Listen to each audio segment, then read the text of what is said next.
Hello, good morning po. Dito po tayo sa bagong taniman ng kalabasa. Yan, linisin natin to.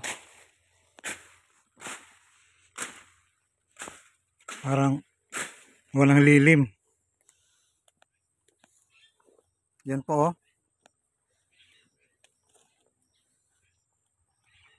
Yan.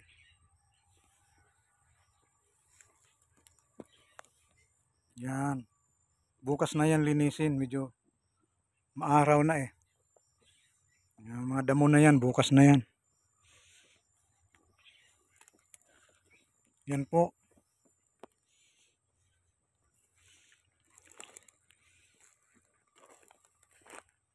Ayan. Yan. Araw-araw, tanim. Tapos ani, araw-araw.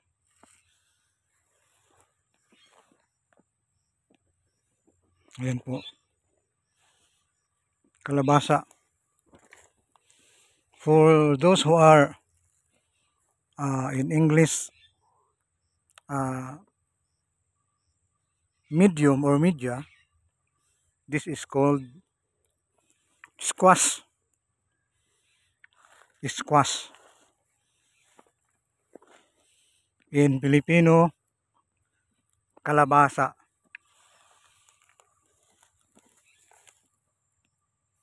See? The sun is already in its shining mood, but it serves as vitamins to the plants, especially the kalabasa plants, because you know, as you can see, kalabasa has big leaves,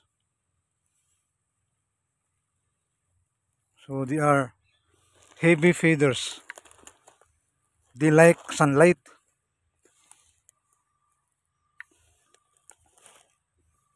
You see?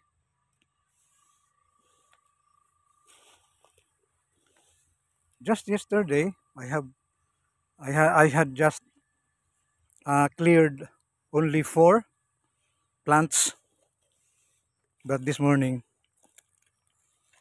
we went early so that we can clean this area very well. You see? Dito po, nung araw, hindi po napapansin kasi maliit pa lang po sila. This is the yellow cassava. Yan. Yellow. Ang sarap. Intercrop with corn. I think tomorrow I will harvest some of the corn. It's already 70 days in Bisaya, tilaob. This is good for tilaob or inihaw. Inihaw na mais. It is easy to understand, easy to determine if it is harvestable already because the hair has dried up. You know, do not let the hair dry too much because it might make the corn hard to eat. So tomorrow morning, I will harvest some of the corn. These corn are late. They were planted late. That's why bukas na ulit ito. Yan. Bukas na yan ani. Malaki pa yan, oh.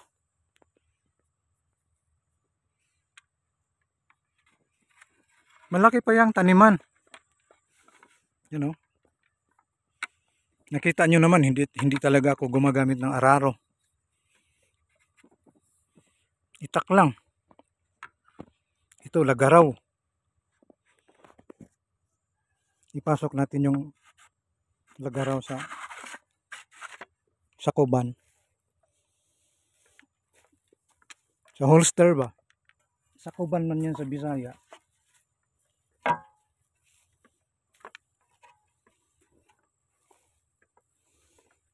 Yan po.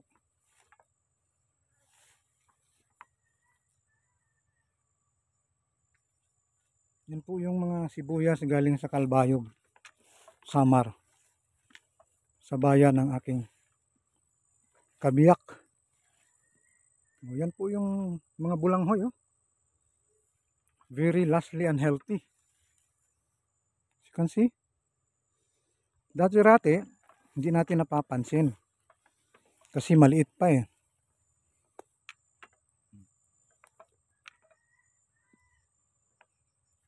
This time around, napakaganda na niya tingnan. Yan. Yan, ito yung mga late na mga mais.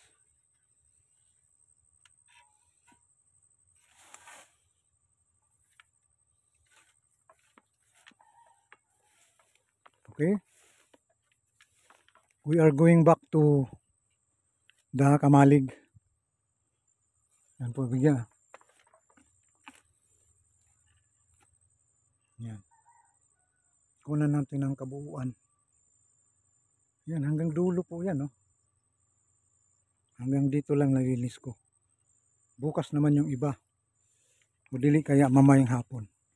Depende sa aking oras. You know, we are practicing natural farming. So, hindi po tayo obligadong gumalaw. Kung ano lang yung pong oras na mayroon ka, yan.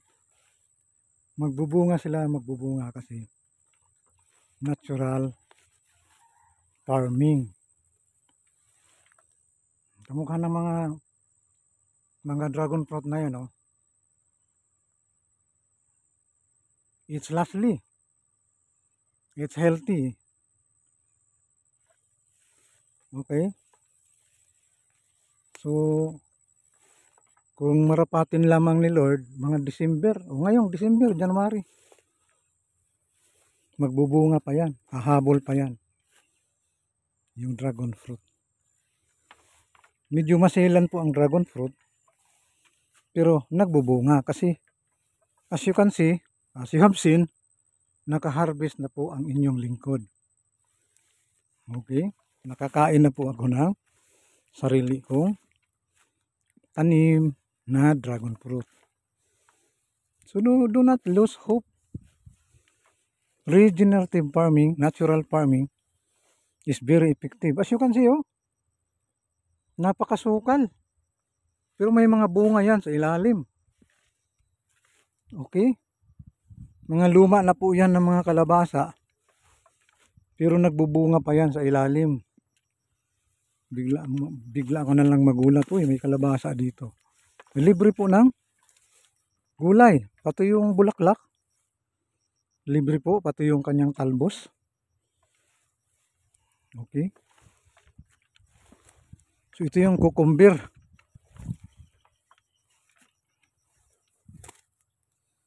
Pipino. Yan po, pipino. Yan po ang paborito ng mga Pilipino. Kasi Pilipino, tapos pipino. Okay?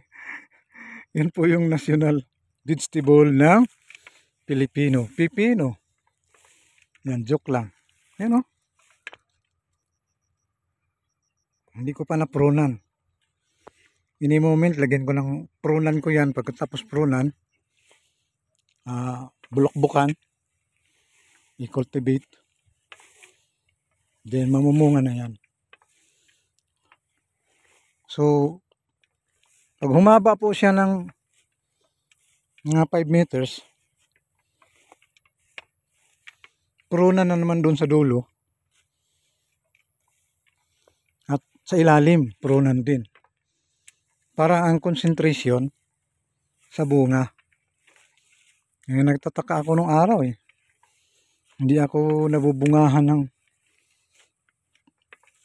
pipino, cucumber. Kasi hindi ko alam paano pag-prune.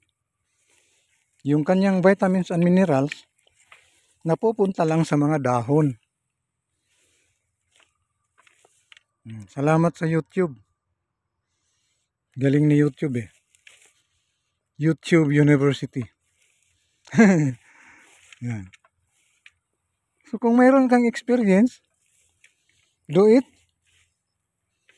with your experience. Idagdag mo lang yung kaalaman mo sa YouTube. Pagsama lang. Sama-sama ang mga kaalaman. Pag nagsama-sama yun, ako, malupit ka pa sa professor. Malupit ka pa sa scientist. Ayun yung mga dragon fruit doon sa unahan. No?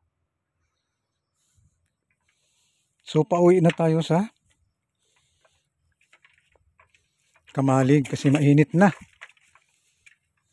By the way, ito yung kamalig ng kambing. Yan. Ito yung lumang kamalig. Baka hindi pa alam dun sa mga bago na nag-follow. Ito yung luma na kamalig. The other side is bago. Bago na kamalig. Kailangan mayroong takip. Mayroong yero. Parang hindi sila malamigan. Pag naramdaman ng mga hayop na mahal mo sila, nagpo-produce sila ng maraming anak. Kinakausap mo sila. Tinatapik-tapik. Pinapainom, pinapakain ng asin. Yan. Binabati mo ng good morning. Laging good morning, walang good afternoon. Okay. So yan, papunta tayo doon sa kamalig. Ingat lang dito sa kamalig kasi may ahas doon sa may uluhan ko. Makapal kasi yung napier grass. White napier. Kahapon nga may umiiyak na palaka. So therefore, pag umiiyak ang palaka, most likely, kinakain siya ng ahas. Pero hindi ko talaga nakita. Sad to say, hindi ko na-picturean ang ahas kasi makapal nga ang napier. Ayan, oh. Okay, doon sa likod, may Jimelina, may Madrid Cacao. So, diyan po nagtatago ang ahas. Ang ahas po, hindi naman kalaban. Sila po ang pumapatay ng mga daga. Pero palibhasa ay ahas nga, the instinct is, patayin natin to, patayin natin to. So, mayroong mga pagkakataon na parang malapit ka ng makagat, pwede mo siyang patayin. Kung hindi naman, pabayaan mo lang siya. So, okay po, maraming salamat po sa oras, mga kapatid, mga kaibigan. Mga katulad ko na transformers, mga katulad ko na mga DXN managers and distributors, at mga katulad kong mga vlogger, mga nasa Facebook, nasa Reels, higit sa lahat dito sa YouTube. Huwag kalimutan ang